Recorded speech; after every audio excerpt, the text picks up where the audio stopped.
In the words of the legendary Lou Gellerman, hello, dog fans, and welcome to the Sound the Siren podcast because everything matters, including Draft Dogs episodes. What we're calling the Draft Dogs. I guess I was about to say the first in an ongoing collaboration between Sound the Siren and Fourth and Inches, but that's not correct because we've done this before. We'll do it again. I am your host for the evening, Hooligan 7. I'm joined tonight by Coach V, Trevor Mueller, and my buddy from Sound the Siren, JCap. Gentlemen, how are you all doing this evening? Doing great. Fantastic. Mariners trying to put me in a cardiac arrest, but I'm doing okay. I mean, what else is new? So, topic for the evening is the greatest moments in Husky history. I'm going to go through some of the parameters and a couple of the surprise categories since it's a slightly smaller group tonight than we maybe were originally anticipating. So, the parameters for this, we're going to make 7 choices for the greatest moments in Husky athletics history. One of our selections has to be a moment from a women's sport. At least one more of them has to be a non-football moment. For bonus categories and to just be able to impart a little more personal anecdotes, we're going to add a favorite personal moment that you experienced in the building, in the stadium, in the venue, wherever that may be, and then a favorite off the field moment from Husky athletics history, with a shout to our buddy Leah for one that she called out, and that if it isn't mentioned by one of the 4 of us, I will definitely make sure to call out in the course of the show, or when we get maybe to honorable mentions to things that we don't mention. But first off, we have to actually determine draft order, and I've got a little spinner wheel that we are going to use to do that. As you can see, we've got nice. Had to give you a proper welcome, Trevor, and give you that, nice baby blue color you're fond of. and of course, JCap on here, as he's known on the Fourth and Inches podcast. Shout out, JCap. So we'll go ahead and give this a spin to see who gets the first selection in our conversation this evening. Oh, well, oh! By the hair on his chinny chin. First selection goes to Trevor Mueller. All right, and then we'll take Trevor off the wheel. It's because his font is so much bigger than everybody else's. That's Coach. Yeah, It's Coach P. We're being friendly to our guests. Wow, real gentleman here. Yeah. All right, between us 2 siren sounders. Oh, I'm last. I don't think it's getting back to you. No, it's not getting back to me. You got the snake pick, so that is true. I don't think we need to spin. I mean, we could. Shout out JCap. Hell yeah. Let's go. Go. All right, so JCap will get the snake pick. And we can go ahead and go from there. I'll go ahead and close that and stop sharing. So, Trevor, without further ado, the board is yours. I can't wait to see how he messes this up. For the most part, I'm really gonna keep my selections to things that I was alive for and experienced in a way, except my first pick, and that's our rowing team headed to Germany and winning the gold in front of Hitler. So that's going to be the number 1 overall pick. The Boys in the Boat, great book, great movie. Couldn't be prouder of that. What an amazing story and all that. So I'm going to take that one off the board. That's a great selection. Also satisfies the non-football moment. A great pick. That's definitely. Yeah, I can't argue with that. That is awesome. Yeah. Now and forever, fuck fascists, go Dogs. Facts. Well, the show is over, folks. Hope you enjoyed it. Yeah.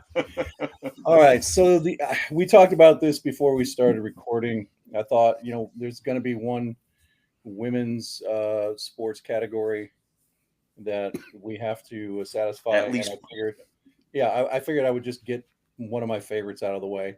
So I moved down to Florida in 2007, waving the flag for the Huskies while all of these Gator fans just constantly say, Washington, who's Washington, whatever. And then 2009 College World Series of softball, Danielle Laurie, game one, Let's go. 12 strikeout shutout performance, and then she comes back in game two and goes 2 for 3 with an RBI. They sweep Florida, national champs, and striking out their best player to end it. Mhm. I had so much stuff. I just printed off all the articles, whatever, wallpapered my classroom. The little fifth grade Gator fans were, crying. And, That's all Gator fans, isn't it? Yeah, pretty much. And it was just a good time. I did way too many victory laps for a couple weeks, but there was a giant printout of Danielle Laurie's stare into home plate over my my board for about, I don't know, 3 or 4 weeks. As there should be. It's pretty intimidating. I bet the class was pretty well behaved too, with Danielle's death stare looking at him. All right. Well, those are both slam dunk first round selections. Hat tips to both of you for that one. I'm going to go with another one. Sorry, JCap. I don't know if you were alive for this one, no. but it's a pretty prominent moment in Husky history. And again, the impetus for this is actually specific moments as much as possible over the entirety of games. So the moment that I'm going to go for is Mark Brunell to Mario Bailey for about a 41-yard touchdown to put the dagger in Michigan, and then on January 1st, 1992, and Mario hits the Heisman pose, sealing a 12-0 season and a national championship. So yeah, That's Brunell to definitely Bailey. on my list. I got to cross it off. The Bailey Heisman. Yeah. Whenever I talk about Mario Bailey, which is more often than you'd think for somebody that played football at Washington, living down in basically Northern Oregon, whenever I talk about him, I'm like the guy that you see on the highlights for the Rose Bowl every single year, striking the pose over the Michigan guy. And they're like, oh, yeah, that. So well done on that. Super pick. Mario. Yeah. All right. JCap, it's to you with the wraparound selections. Jesus. Pause. God damn. Wraparound, not reach around selection. we do wraparounds on draft episodes. It's Oregon media that does reach arounds for our feathered friends. Ooh, valid. I'm gonna go my first one. I'm gonna go with one of the greatest calls of all time, and that would be Isaiah Thomas in the Pac-12 championship game. Yeah, I don't know that I need to really say much more than that. Other than cold-blooded? Probably Other cold-blooded. than cold-blooded, yeah. Yeah. It's Gus Johnson's. Yeah, it was one of the greatest of all time.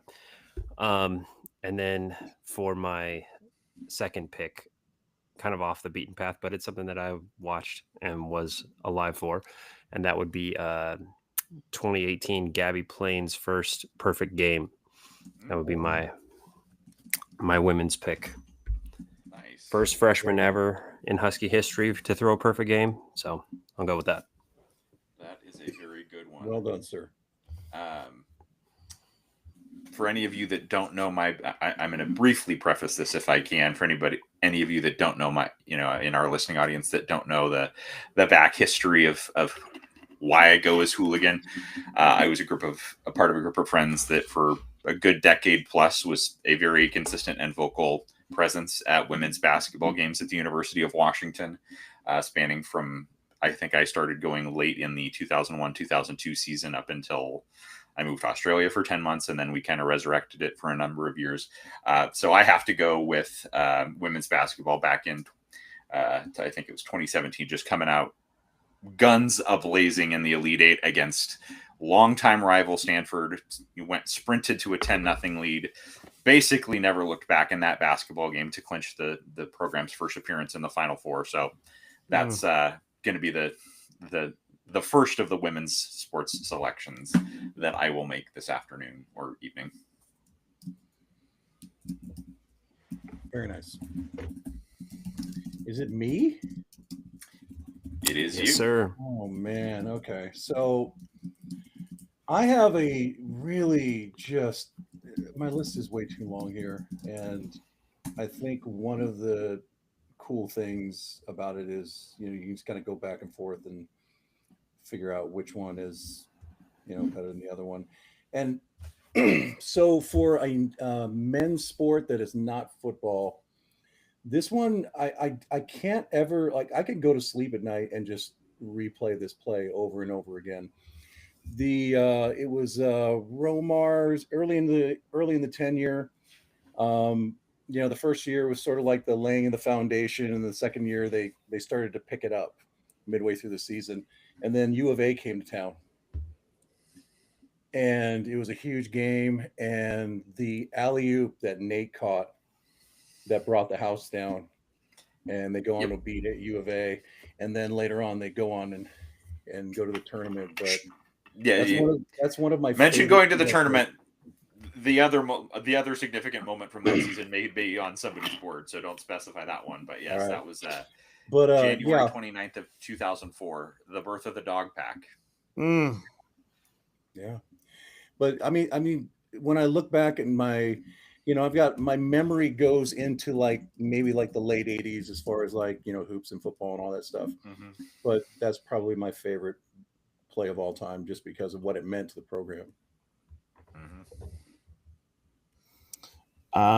I'm gonna take. It's hard because it's not necessarily a moment, but it's a collection of moments of the 2017 Final Four run by the women's basketball team, and that is just Chantel Osahor and the unique athlete that she was. The fact that she didn't warm up, she didn't jump, she barely made it. She really didn't go past the free throw line, yet she was so instrumental in really freeing up Kelsey Plum to score all those points. And then at the same time, just if you leave her open, she's going to knock down the shot. If you don't, she had just had phenomenal court vision, and she was just such a unique athlete that I can't think of a specific play other than like a flat-footed three that she stroked all the time. Yeah, with about that much arc. Unbelievable. Yeah. Yeah, absolutely. And I don't think, as we look back at that run in particular, and that run and that team certainly has a pretty special place in my memory banks, given my long history, and to see the team, get back after what at the time I believed was, coming out of the worst coaching hire in the history of the program with Tia Jackson. Little did we know that it would get worse. But in particular, that tournament run, they beat Maryland in Maryland on their home floor. The game prior to beating Stanford to go to the Final Four, they beat the University of Kentucky in Lexington. Mm-hmm. That was a team of giant killers. I mean, obviously you had some giants on that team, including, for until Caitlin Clark came around, the all-time leading scorer in women's college basketball, and Kelsey Plum. But all right, your second select or your third round pick to kick us off in round 3. This one's like just so near and dear to my heart. It's my favorite thing I've ever seen live, and I culminate it with Jake Browning's point in Eugene for the first of what would be 10 touchdowns. Not only was it in the end zone that I was that I was right there, I saw it very up close. The Oregon fan then turned to me and said that I was going to regret that. Who soon promptly left at halftime and did not return to his seats. Being at that game, getting rid of those demons. I mean, JCap, you and I really started following Husky football really closely, probably around the same time, around that 2007, 2008 time. And a lot of it was watching Oregon beat Washington. And in that 13-year span, I saw Washington lose in person to that team in Eugene 5 or 6 times.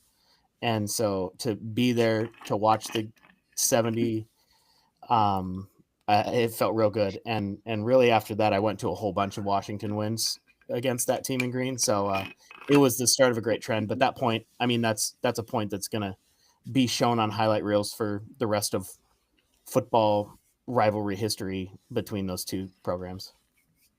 Let's just not beat it into the ground the same way that, or let's just not always feature it as prominently as they do the pick. Yep. It's birth not a of their Kenny Wheaton's program. going to score. It's part of it. It's not the, It's not the birth of the rivalry. It's not the birth of the rivalry. It's not what they do to end every single highlight. That's like the cue for the crowd to get wild because Kenny Wheaton's going to score. But,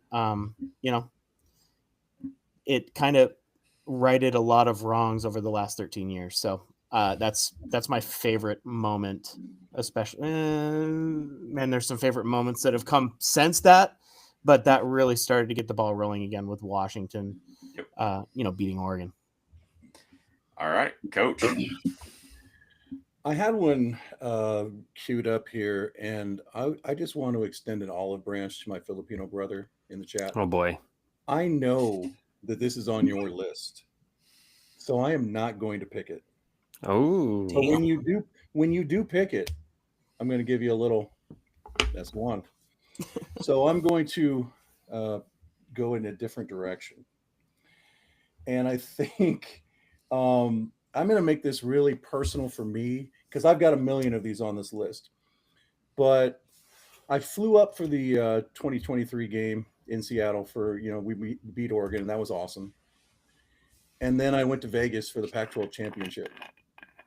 And I don't know if I've ever been more nervous before a game, just like, like butterflies and all that stuff. I thought we were going to win.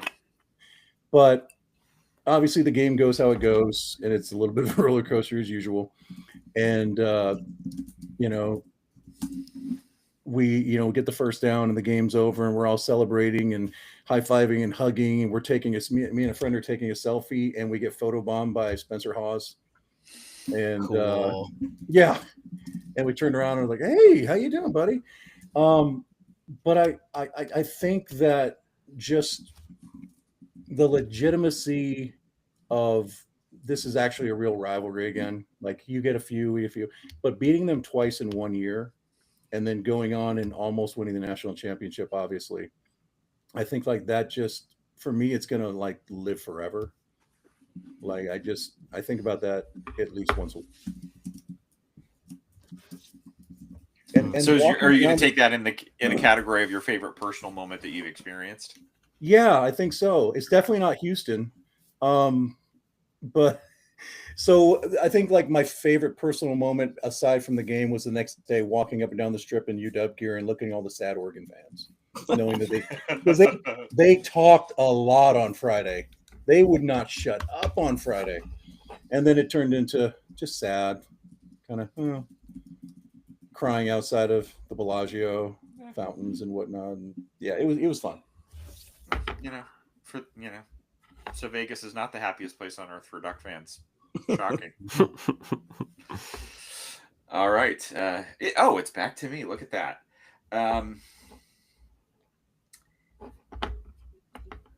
I'm gonna go for another women's sports moment here.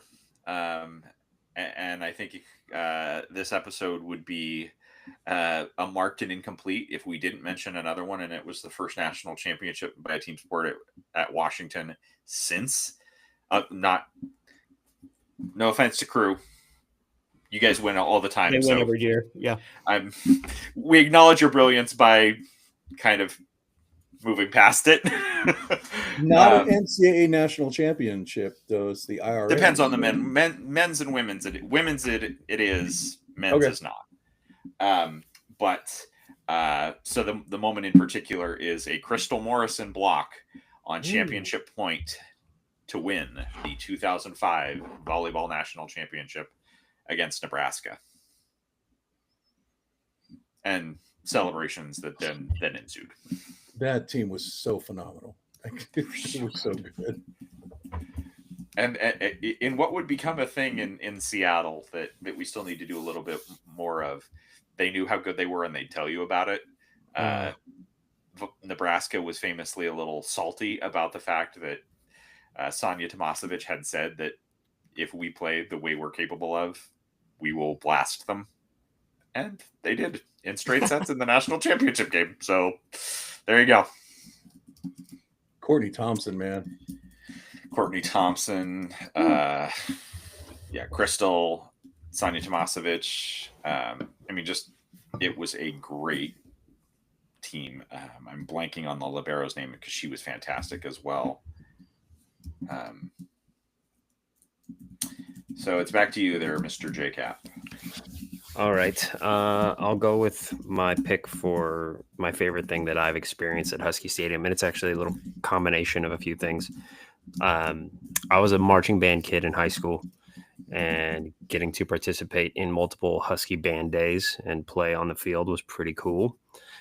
So I will go with that. I participated in marching band my sophomore, junior, and senior years. So getting to play and participate on the field during games was pretty sweet.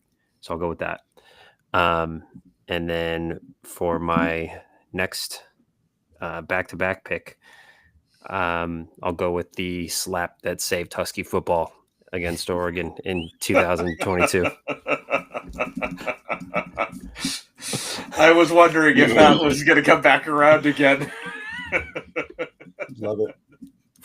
Everyone knows my fantasy football team name, and it lives on JCap forever. wins. I would have selected that, but I didn't even know what happened until I was on the light rail later. Like my phone's blowing up. I'm like, wait, what happened? What happened? But do you remember couldn't feeling see it in your soul when it happened that was going to be the turnaround? I was too ticked off that we punted at the end of the game, and I've never left the game early, but I walked out as soon as we punted. I believe I hosted a halftime and a post-game space that evening, and those were some spicy times on God, social media. wasn't it worth it? I mean, look what that slap got us. There would be no Mike Penix. I just think Johnny that Lake slap. he needs his own statue next to Don. He needs a statue. I agree. Which is gonna. I think maybe we should have created just a rivalry specific moment. There's a couple of ways that I could have gone with my next selection. You know what? I'm gonna save the rivalry moment for later, and I'm sure it might be gone by the time I pick again. But for those of us that have been around for a while, and all of you are included in this because you guys all remember how bad the Tyrone Willingham era was. For Coach and I, I don't know if it's equally painful or more painful because we'd seen the high highs that this program had been at previously. But for me, this one, I didn't actually start crying, but I was close. And that's the Elijah Jackson tip to end it versus Texas, and knowing that the program had climbed all the way back to being one game away from getting to the top of the mountain, having, like I said, my first pick was, and I remember watching the 1992 Rose Bowl on TV at elementary school age, roughly, without going into details about exactly how old I am. And then a Rose Bowl during my college era at Washington, and then my young alum era being Tyrone Willingham and Sark. Huge. But to see us climb back to the top of the mountain, and particularly for Elijah, who had some up and down struggles, to be able to make that play in such a key moment. Shout out Elijah Jackson, Husky legend for life. Forever. Absolutely. Yeah. Mm-hmm. All right, where are we at? You. All right. So I guess we should get to some actual football moments here. If you want. Debating a couple. I could go into the way back.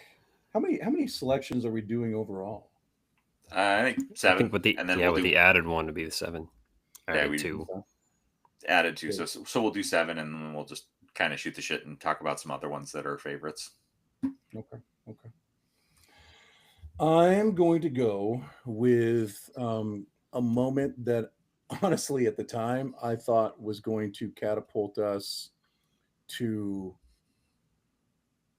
just national elite status. We had a lot of momentum uh, with Rick and his two SSOPO teams and the recruiting, and everybody just thought it was just going to be like a national program. We're recruiting nationally or whatever. But that first year, where we should have gone to the Rose Bowl, but Tui's 300-200 game, absolutely insane.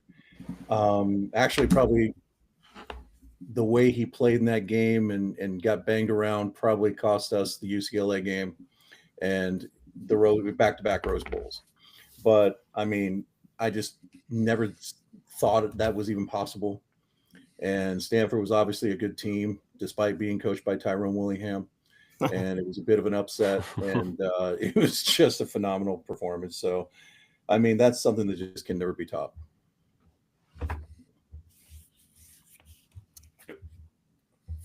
When I was kind of compiling my list of things, and man, I'm really just going with the things that I love. I realized that, man, I'm just a big fan of like the start of special things. Big fan of the Fellowship of the Ring. I like the early stuff, the first Avengers movie, right? The hiring of John Wooden at UCLA. The hiring of John Wooden at UCLA. Dorian Thompson Robinson, you name it, right? You're going for your here. Let me see if I get this right.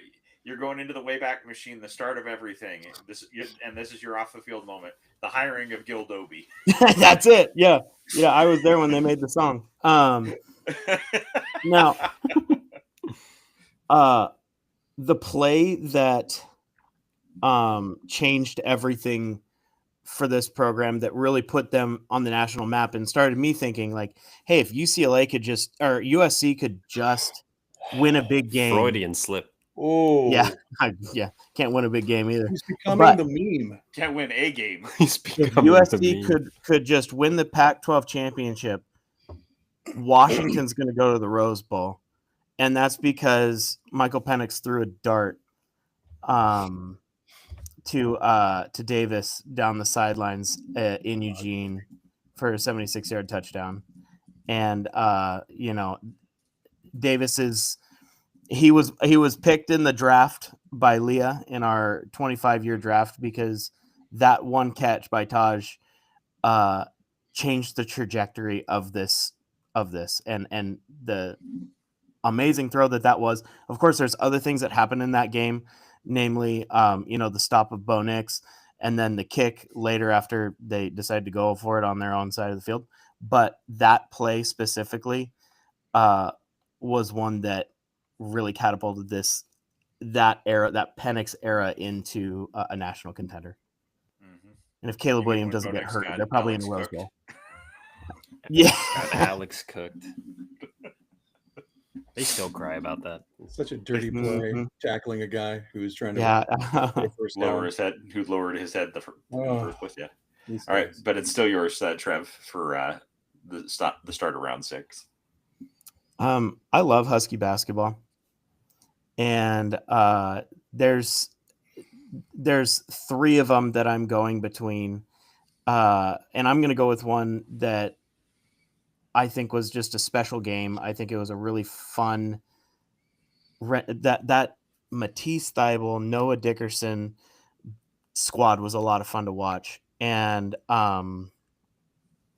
the one where they're playing Arizona at home, it's blocked. It gets kicked out to Dominic Green, who splashes it with no time left, catapulting Washington again back to the tournament, which I thought was going to be a stalwart, where they were going to be there every year. But that play was so much fun to see electricity and heck at again, and the team playing really well and executing against Arizona. That is one of my favorite plays of the last since Isaiah Thomas left. Mm-hmm. It's a great pick. That was going to be my next one if it got back to me. But it's back to Coach. Well, since Trevor really killed the mood there with his selection, no, I'm kidding. Man, there's so many good ones. Okay. So we'll go way back to 91, and it's not the game you're thinking of, but young Billy Joe Hobart, sophomore quarterback, hadn't been tested yet. They go on the road to Nebraska. First half of that game is not going well. Just a lot of mistakes and just kind of sloppy play, and obviously a young quarterback, and the crowd's wild. And then something happened in the second half, and they just turned it on, and they found it, and they just blew Nebraska out in the second half. And the legend goes that Nebraska fans were so impressed with their effort that they gave them a standing ovation at the end, because there's like, wow, that's like the best team we've seen in a long time. And this catapulted them obviously to go on and be undefeated. And I don't want to give any spoilers away, but this was 1991, so they ended up winning. They ended up winning a legitimate Oregon share of a national championship. There's a whole trophy and everything. You can go look I've at seen it. it. I've seen it too. And I encourage Oregon Films fans. Again, this is something that they need to get a lot better at in general. Watch the film. Like I went back and was watching because I wanted to find like the timestamp for the Brunel DeBailey moment that I talked about earlier. The amount of push that our defensive line, and Keith Jackson referred to the Michigan offensive line as one of the best O lines he'd seen in a very long time, and our D line absolutely just wrecked their shit. They were really good. Yeah, they were a really good team. Elvis Gerbach went on to a very long career in the NFL, and he couldn't hit the broadside of a barn to save his life that afternoon. Seahawks legend. And Miami was quarterbacked by Gino Torretta, who was significantly smaller than Elvis. Like, we would have wrecked Miami. Like, good night. But thank you, Coach, for picking something from 1991, because the moment that I was going to go for, speaking of rivalries, I didn't think would last to come back to me. And that's the so much for waiting. Penix to Romadunze in the East End Zone to take the lead against Oregon in 2023. After the game had taken a turn there for a little bit, and then it turned back. But even more than the field goal, that throw from, and just yet another example of the connection between Mike and Rome. Yeah, give me Penix to Rome and to take the lead in Oregon Part 1, 2023. Were you guys at that game? I was not. Yes, I was. That was the first time I saw Coach in person. Yeah, that's right. That was the most fun game I've ever been to. It's the best college football game I've been to, and I've been to some good That ones. was such a blast. That was so fun. J-Cat, I'm sure you had fun too, though. Oh yeah, it was great. For mine, I am going to go with two of my favorite Huskies of all time. One of them is kind of a just for cultural sake. Coach V, shout out to our Filipino people. Cam Fabiculanan, submarine tackle in national championship. Seeing our guys make plays on the biggest stage was pretty cool. And then I'm going to go with one of my other favorite Huskies of all time, is Dante Pettis, setting the punt return record against Oregon. And that call, watching him get that was pretty sweet.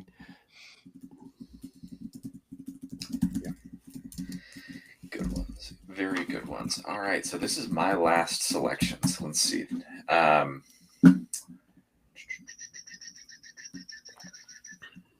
there's so many good ones.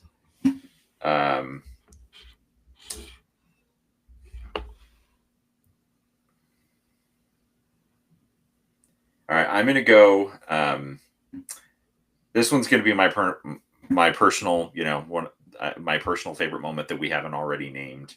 That's a little more personal to me, and I'm going to go a little bit in the way back machine, a little bit maybe before J-Cap's time, but not all the way back to the 90s. And it is the last game that I attended at the University of Washington as a student at the University of Washington. And that is the 2003 Apple Cup. And Cody Pickett to Corey Williams in the corner of the end zone to take the lead. And then soon to be there, followed thereafter, by Marquise Cooper is going in for a dagger to beat the Cougs, who were on their way to the Rose Bowl. But for me personally, that guaranteed a 5-0 record in the Apple Cup for the University of Washington when I was a student at the University of Washington. All right. That's cool.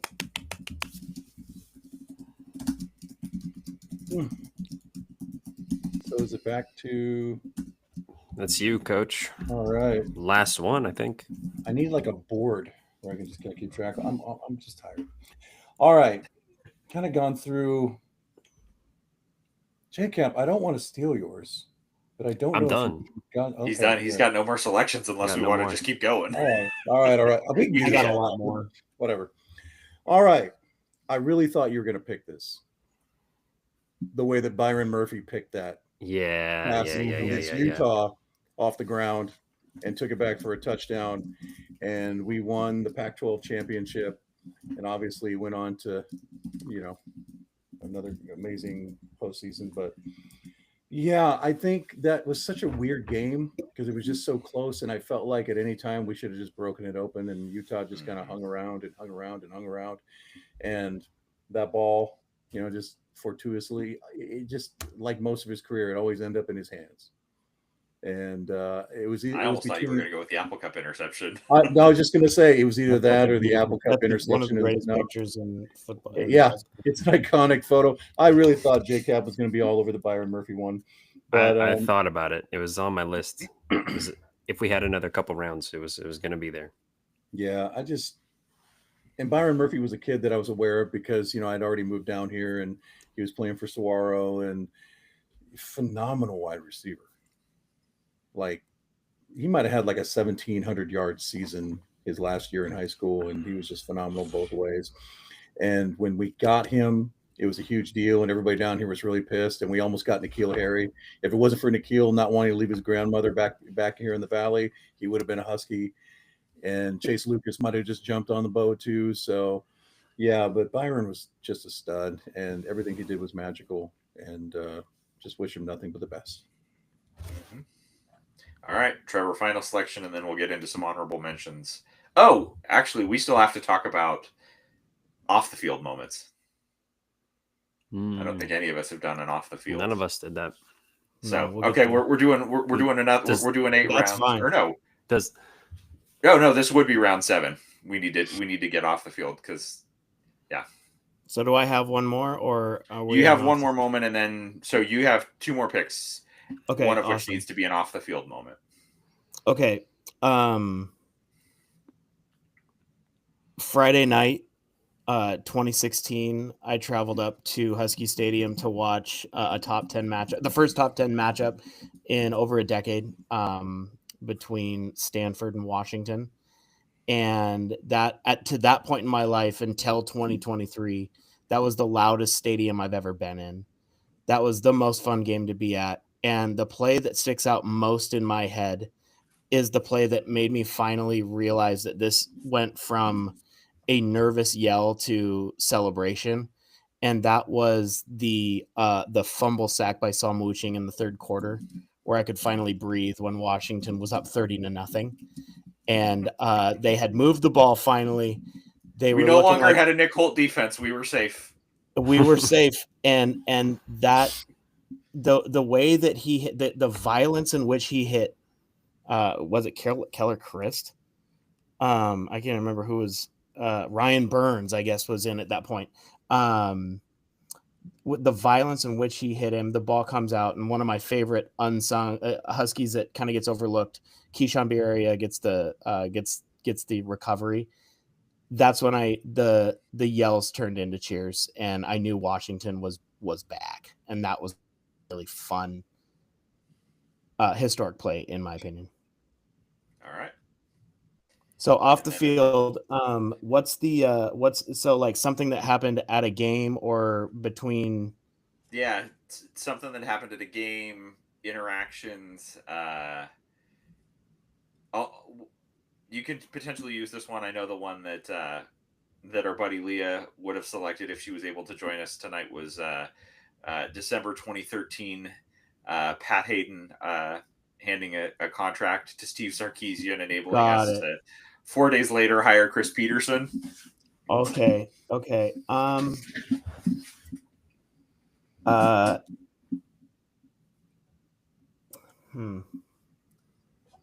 I think one of my favorite off the field things that happened was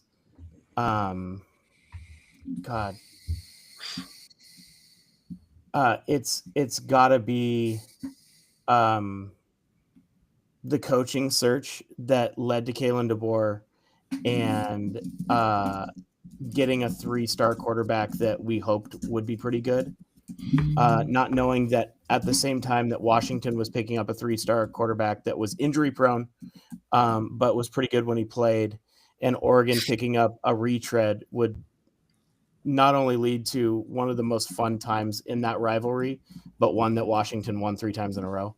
And that's getting Michael Penix and beating Bo Nix. So like, I think that whole episode, and if I come around and think of something else, I'll go for that. There's some personal ones in here as well, but I think that's one of the biggest off the field acquisitions that this program has ever had.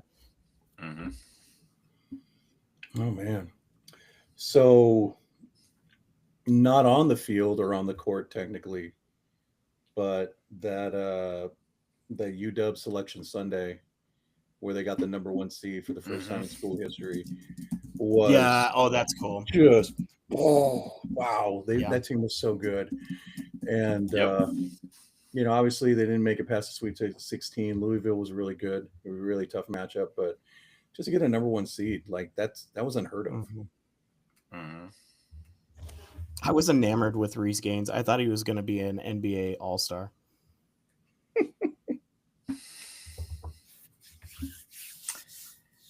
All right, my off the field moment. Well, I definitely think, the one I will mention here is kind of an honorable mention. This is not the one I'm selecting, but with the help of at least some of present company, I certainly have a fond spot in my heart for UW women's basketball on Twitter being bullied into unblocking me because I'd been so... Oh, that was so fun. So rightfully critical of Jody Wynn during her tenure at the University of Washington. But... For what? Why would you be critical of Jody Wynn? I mean, Jody lose.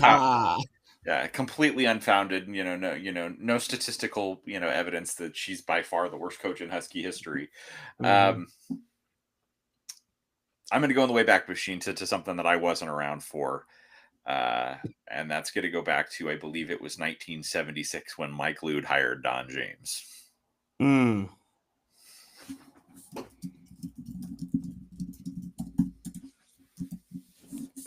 You're muted, brother. Am I? No, coach. Oh, coach. I said I remember it like it's yesterday. Just honorable mention there also, and we talked about this a little in the group text the other day, is the dog man chat the night Shaq Thompson committed to the University of Washington. Yeah, that was a 2 or 3 parter that day. Oh yeah, it was epic good times. The JCap final selection of the show before we talk about some other ones. Yeah, similar kind of vibe to what you just mentioned. Just the buzz that was going on when it happened. I can't remember if it was December or January, but the night that we were all kind of expecting Mike Penix to be a one and done player. But the night that he announced that he was coming back, the buzz that was going on Husky Twitter group chats and everything. Yeah. And surprising everybody on the team, and the way that he secretly got the video with Casey was just an epic way to announce that. And I remember getting so many texts and DMs and all kinds of stuff about it. So that was pretty cool. Shit, I forgot one. Oh boy. Romo Dunze in the space is threatening to come back to piss off Oregon That fans. was funny. Oh god, yeah. That was funny. That was funny. The thing about JCaps is so cool is that was like the start of like this avalanche of all these NFL players just like declaring they were coming back to Washington. Yep. What a fun year that was. God, that was a really fun 2 years, like special times. Mm-hmm. All right, do we want to talk about some other ones that didn't make our official boards, but hold significant places in our hearts and memories? Yeah. Oh, yeah. For sure. I'll go with one. Being there with some present company at our Apple Cup win to seal a 12-0 Oh, regular yep. season. That's cool. I thought for a second there, I thought you were going to go with ankle socks. Shout out Hood. Shout out Hood Husky. Shout out Hood Husky. But being there, again, will still be the only time that I've ever seen somebody turn around and scream at the booth over play calling. Shout out Hooligan. I don't know what you're talking about. I have no recollection of that. And that everybody would never be me. Everybody losing their mind on that fourth down What call a to great Rome. play. Yeah, that was a pretty fun one to be at. I can't believe we haven't talked about this one, and I have it on my list, but I'm like, why didn't I just say it? The whammy in Miami. Yeah. I knew someone was going to take it. With Richard Thomas catching the screen pass, going 75 yards with Napoleon Kaufman running out of nowhere and laying a block on some poor Hurricane defender. And you just kind of like felt like, oh, shoot, we're the alpha in this game for real. And there are a lot of moments, obviously, like Lawyer Malloy blowing up, the backfield and on a safety blitz, or there's so many moments in that game that it was just incredible. And so the funny part was I was training for a part-time job at Fred Meyer, and I spent my entire time there running into the electronics department so I could keep watching the game. I thought they were going to fire me that day. I'll go next because I was late from a lunch break for the one that I'm going to mention next as an honorable mention. And that was, and speaking of kind of the climb back out from the Tyrone Willingham era, the drive at the end of the 2009 USC game was basically right at the end of my lunch break. But I'm like, we've got a chance. I'm just going to be late coming back from lunch. And then Eric Folk hitting the kick to upset at the time number 3 USC. Mm-hmm. That's a pretty special one. But, the store I worked for, the company still exists, but the store's not there anymore. It's basically now part of the Kraken Community Iceplex. So I don't feel that bad. Nice. What about Washington getting back to the tournament largely because Nate Robinson threw down on number 1 Stanford in Huskies at Heckad, excuse me. That was one of the plays that's just burned into my mind as a young high school I might still be in high school actually, but that play beating another NBA superstar, Josh Childress, and getting to the dance again and having that really fun game against UAB, but that dunk to seal that game was one of my favorites. Definitely on my list. Yeah, one of the craziest things that I've ever seen any athlete do, and I've seen some incredible moments in Seattle sports history. I was there for the double in 1995, but the year before, 2003 Stanford at home, they had 2 kind of big lumbering white guy post players that were basically bracketing the basket. Shot got missed. Nate went soaring in basically over the top of their shoulders like Superman to tip dunk it. And I'm like, it was one of the craziest things that I've ever seen. I saw Nate play the state tournament when he was in high school, and I was like, he's not human, right? Like, he's not a human person. Like that's and he played with the Crawford. He played with the Stewart twins and a bunch of that team. The Rainier Beach was so loaded, but I mean, the shortest guy on the field standing out because he was just a freak. Anfield. That's true. Mm-hmm. That's true. Mike Bush. Yeah, that I was there for that Apple Cup. The interception in front of Mike Bush in that triple overtime Apple Cup in Pullman. That was pretty fun. We brought up Byron Murphy, but didn't talk about my favorite Byron Murphy moment. It was his best hit I've ever seen on a football field on Britton Covey.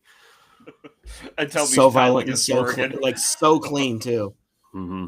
The reason I didn't bring it up is because I didn't want Britton Covey to hear this and be confused, because he Yeah. definitely doesn't remember it. I didn't get hit Hey, by Byron Murphy. Mad respect to Britton Covey. He got Yeah. killed in that game so many Yeah. times. Mhm. JoJo McIntosh hit him later in that game Yeah. on the goal line, and that He was kept just getting as up. violent. I know, and he kept playing. He's like that little clip of like the little gif of like the South Park dad. He's like, I didn't hear no bell. Yeah, you know, Bill. Bleeding. Yeah. It's just like, oh my God. I mean, I think another Apple Cup moment needs mentioning, and I'm going to do it before somebody else does. And it's a guy that I hope has a very speedy and full recovery. And that shout out to post-game 2018 Apple Cup Caleb McGarry. We ain't never lost to no kook EMFA. That was so good. So good. There's one on this list that I know that nobody was going to pick, but it was just like rare for its time. It was 92, the night game when they didn't have night games against Nebraska on ESPN. The Tommy Smith sack. The Tommy Smith sack of Mike Grant in the end zone. And like, I had been to like games here and there. We didn't go all the time. Like, my family didn't have season tickets or anything. But when I got to go, it was like a big deal. And even to this day, I don't think the stadium's ever been that loud, in my opinion, when I've been there. And it was just rocking. And that's back in the old days where the camera would shake. That was my favorite. Old Husky Stadium, trying to watch a game and getting motion sickness because of how loud it was is very awesome. Because that was bananas. I can speak to that a little bit, and why I both have a ton of respect and appreciation for Reggie Williams, but why during his tenure at the University of Washington, Reggie Williams was not necessarily my favorite player at the University of Washington, because during my last year at the UW, I volunteered in our athletic department. Half the time I was a sideline host for the Apple Cup in question that I mentioned earlier. I had been the sideline host because this voice carries when you need to yell at a group of 60 or 70 teenagers to get up, that it's time to get up off the field and get into the stands to watch the game. But running stats in the old press box, which was not back up under the eave on a solid foundation, where that press box, and particularly the stats booth in that press box, was hanging under the south roof. And when Reggie Williams would break a long touchdown, and I'm on metal grating looking down at the first 4 rows of, the upper deck, 150 feet below me, it's a little bit of a disconcerting experience. Mm-hmm. No way. My favorite Apple Cup is the 2011 Apple Cup, because 2 of my favorite players had monster games, and that's my favorite running back in Chris Polk. Yep. And the jump, he's still running, by the way. Yeah. Yes, he is. And shout out Versus channel also for hosting that game. RIP. But one of the coolest, outside of the Byron Murphy picture, my favorite photo ever taken was Cason Williams jumping over the Cougar defender. Mm-hmm. And if he doesn't break his foot, he's a first-round draft pick. Yep. Shout out Skyline High School. Mm. They Shout out had the some- first name Cason. Yeah. My son. What a coincidence. Yeah, weird, huh? Gee, where'd you come up with that one, Trev? You know the best part? My wife was like, "How about Cason?" And I was like, "Yeah, totally. Yes. No, fine. Yeah, no, that works." Do you know any Casons? I've heard of one before. Speaking of seeing Husky greats in high school, you were talking about seeing, Nate Robinson in high school coach. I saw Reggie Williams' last high school game because he played Skyline in the championship game. That was a rough game for Lakes. Yeah, yes, it was. I have a Reggie story that I probably shouldn't share on here. So maybe after we're done recording, I can tell you guys about it. Fair. Any more moments that you gentlemen want to mention or that stand out? Meeting everybody at the Michigan tailgate last year was pretty cool. A lot of the UW Twitter crew, and watching them beat Michigan was pretty sweet. Shout out to my brother. It's his birthday today, so happy birthday. Happy birthday. You're losing to us again this year, though. Yep. Big facts. No, that's definitely a good one. I don't remember which game, but like one of the initial meetups with like post-pandemic, after a bunch of us had been in GCs together for a while. Mm-hmm. A little bit of like the adjustment of like, oh yeah, like I'm not just hooligan, here's what my real name is. Yeah, meeting people for real. Yeah, the IRL post-pandemic. Last football moment that I'm going to mention was one that I saw in person, and that is the back-to-back huge plays by a gentleman named Omari Lowe, a blocked field goal, and then following that led to Rock Alexander running the block back to for a touchdown, and then John Navarre throwing it to Omari Lowe to seal it against Michigan in pre 9/11 2001 Husky Stadium. That was pretty cool. Little did we know how everything was going to change after that weekend. Like, oh my God. Mm-hmm. But yeah, I had that on my list. I think the amount of electricity that was in the stands just for Reggie making his debut, and he dropped those first couple passes, and you're like, oh, come on, kid. And then he took off for like 78 yards and got tackled inside the 5 because of his shoe coming off or whatever. And you're like, oh, okay, that's why he's the number 1 receiver in the country. Got it. Yep. Like we didn't know anyway. We were forget which of you jerks took Reggie in our draft. That was Trev. The last one that I will mention for myself on a personal note was also an NCAA tournament experience. I had the chance to go out to the 2005 NCAA tournament to see the women's basketball team play, and had kind of some up and down, and certainly it had been some tumultuous years in the program. One of the off the field moments that I didn't mention was, members of that team saving Kayla Bird's life when she had a heart attack. I think on I think a New Year's Eve, I believe.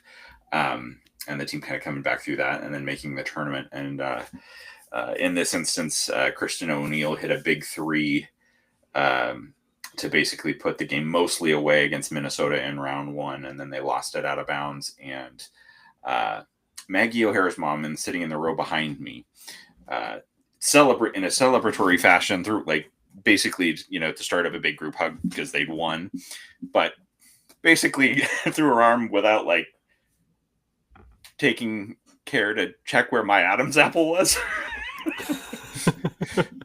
Yeah, win celebrations that involved me not breathing for a second because I'd been locked across the Adam's apple. But certainly shout out to the O'Haras and shout out to all the players and parents from that era, because those were some really great times, and certainly one of my favorite Husky memories. I don't think we can go without again, this is a one that I wasn't around for, but I've just heard so much about it, and it's it's even been on an ESPN documentary, and that's when the Washington defense destroyed the robo quarterback, and I believe there's a word for, or I believe there's a phrase for what they call that game. Yep. And seeing it on ESPN and I mean, what happened to Marinovich after that was obviously awful, but the way that Washington defense took care of him. But, man, my first love with Husky athletics was basketball. And when they snuck in as an 11 seed in 2011 in Isaiah Thomas's final year, where they were so up and down, where Abdul Gadi was going to be the best player in college basketball. It didn't quite work out that way. Quincy Pondexter finishing on the buzzer beater to beat Marquette with Jimmy Butler right in his hip pocket was one of my favorite plays. But I can't go through talking about this without talking about like John Brockman being like one of my favorite players, and that arc the year before with Justin Detman finally coming to fruition, beating like a James Harden Arizona State team. Like those teams were so much fun to watch, and them putting it together those last couple of years to make the tournament, and what really was the end of like the golden era for Lorenzo Romar.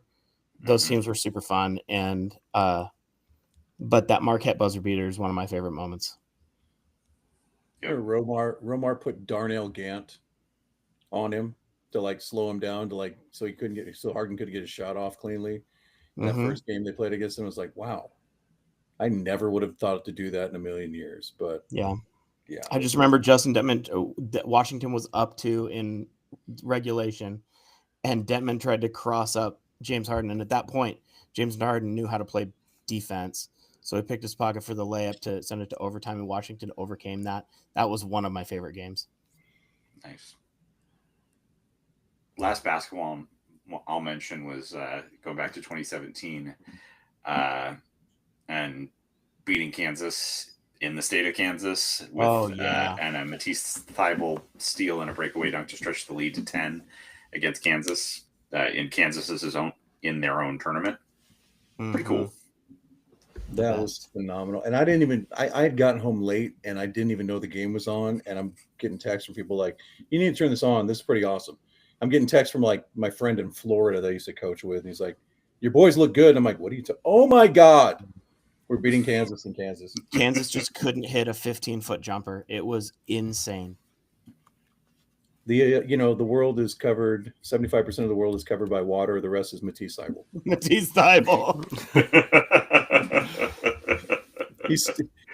He's still mostly responsible for sticking us with Hop for all those extra years. So that is true. While I love Matisse, I have mixed emotions because he really did saddle us with Hop for like another 3 or 4 years. Mm-hmm. Thanks, Jen. Yeah. Thanks, Jen. J-Cap, any more that we haven't talked about? No, I was just gonna say if Leah was here, she might have used Jen leaving for USC as her off the field pick. Also true. The leopard print. The leopard print. Oh dear Lord. The last one that I'll mention from a. Oh, go ahead.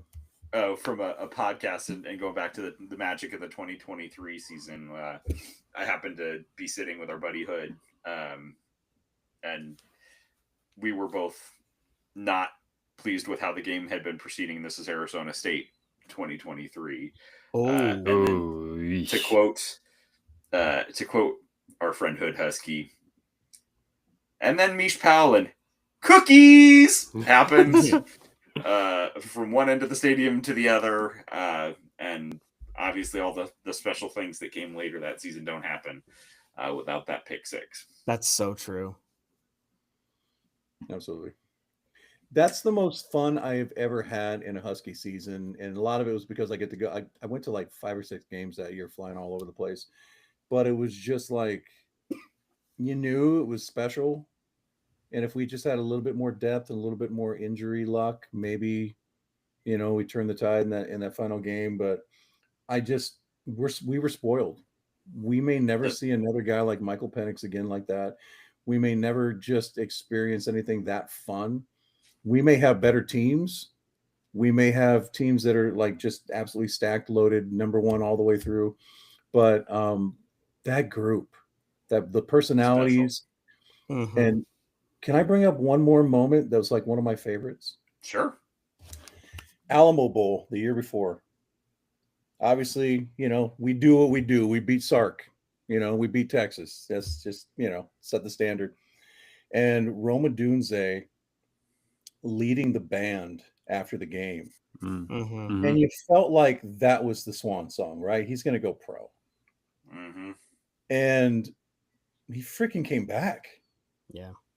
And last year, not this last spring, but last spring when I went up for the coaches clinic, and you guys all know this. I'm walking across the stadium field, like on the sideline, and I'm trying to go to the indoor because I'm going to a Steve Belichick breakout session. And I look over and I see Michael Penix doing his private workout for everybody in the Falcons organization is just on the field. And I just stop.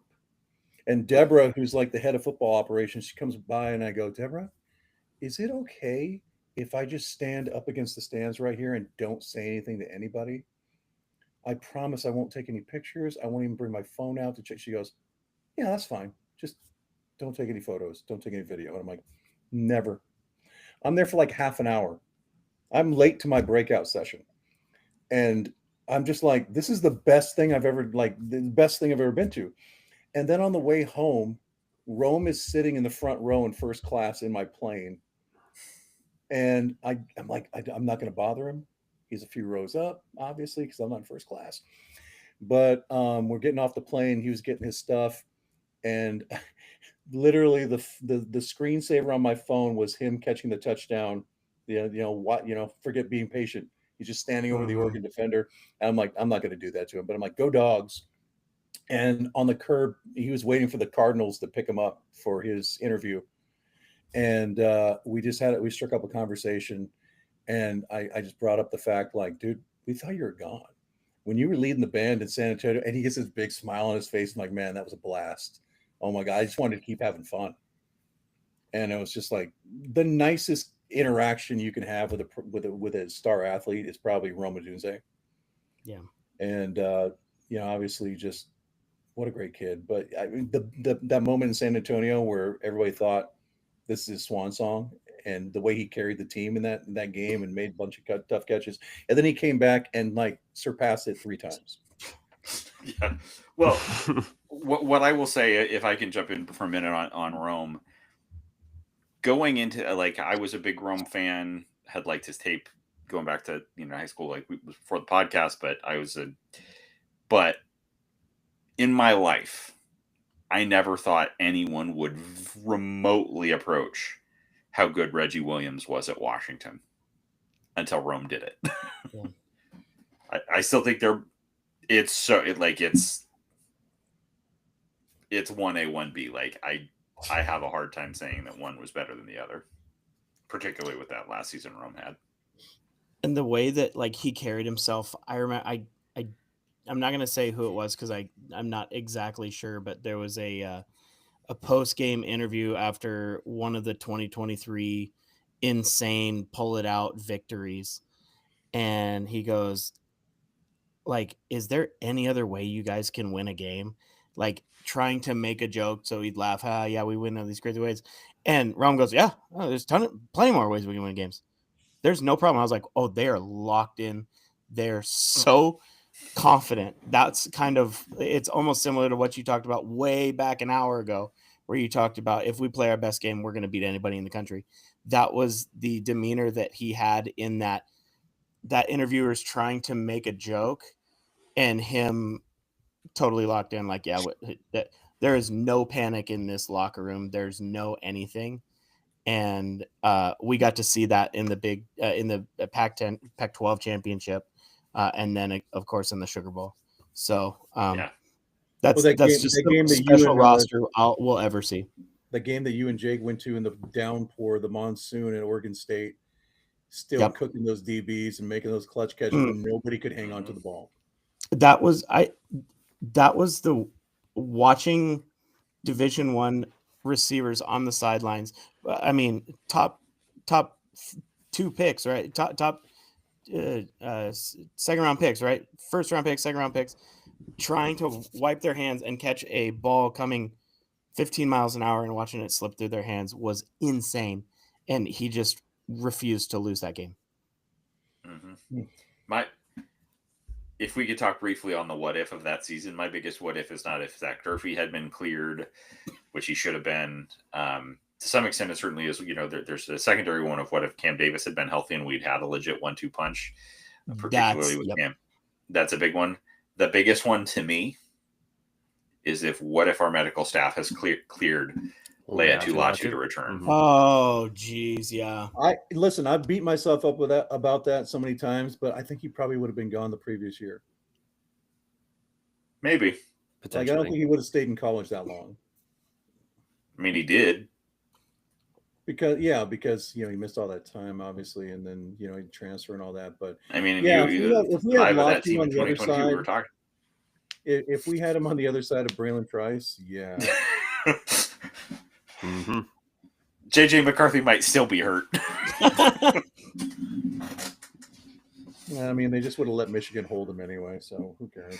This is true. Yeah, that's that Arizona State game was one of my big what ifs in the 2023 season. I mean, if we came out and didn't lay an egg for most of that game, aside from Mish Powell, I mean, I feel like personally that game cost Mike a Heisman. You're right. If he had The put up flu a that the yeah, team had well, cost Mike a Heisman. Well, yeah. that and SEC voter shenanigans. that too, but I mean, if he had put up another couple hundred yards and another 2-3 touchdowns in that game, I don't think it would have been close. And yeah, that Arizona State game will live in infamy for many reasons. Even though And, the honestly, that's uniforms the were best sick. reason. Yeah, they were. That's the best reason to get out of that conference. Go to the Big Ten. You don't have to play Arizona State ever again. We don't have to play any Arizona I was schools about to say ever again. because the Big Ten's noted for great weather in November. Yeah. In October. Well, even that game that I went to down in Tucson that year, they were carving up Arizona in the first half. They were moving the ball, throwing the ball all over the place, and then they would run it in. And I think in the second half of that game where it kind of got away from them a little bit and they kind of lost the narrative is when I really feel like the coaching staff was calling the pass plays to get him numbers. Yep. Mhm. Get him and we kind of just sloshed along and pulled out a boring win. And then Rome wasn't allowed to fly home because of his collapsed lung or punctured lung or whatever Yeah. nobody knew about. And they had to drive him home from Arizona. And But then he yeah, went man, against Oregon the next week. couple missed opportunities. It really hurt him. I mean, obviously, Rome didn't have a very good. Oh yeah, he did. Superhuman, man. Now he just needs a quarterback. Oh, jeez. Mm-hmm. All right. Well, I think if we're done talking about Husky moments, we may revisit this topic on a future episode, certainly, and hear from some of our other colleagues across Fourth and Inches and Sound the Siren. As I mentioned, we definitely are planning to do this a little bit more often, bouncing back and forth between this being posted on Sound the Siren, and I think the next one is will be over on Fourth and Inches. Any final thoughts? Michael Penix covers up a multitude of sins when it comes to a coaching staff. Ain't that the damn truth? And here I am about to quote you, J-Cap, and just say facts. Thanks. No, I just think that I love the idea of doing these drafts and stuff because it just part of being a Husky fan is just kind of reliving all those moments from the time you're a kid or whenever you became a fan, and then like all I keep thinking about is in 2 weeks I'm going to be going up to Seattle for the Ohio State game. And as much fun as I had last year at the Michigan game and the USC game and whatnot, and as much as fun as I had at Michigan State the year before in Vegas and all these different places in Ann Arbor, I really just can't wait to make some new ones. Yeah. Yep. Yeah, it's gonna be awesome. All right. Well, I think that about does it. Thanks so much for listening and joining us on YouTube. Please follow us at Sound the Siren. Please, pay attention and follow, Coach, Trevor, Jake, Leah, and Fourth and Inches. They're now on YouTube as well. I highly recommend watching them in addition to listening to them because it's always entertaining. But thanks for listening. Go Dogs. Shout out Leah. Shout out Leah.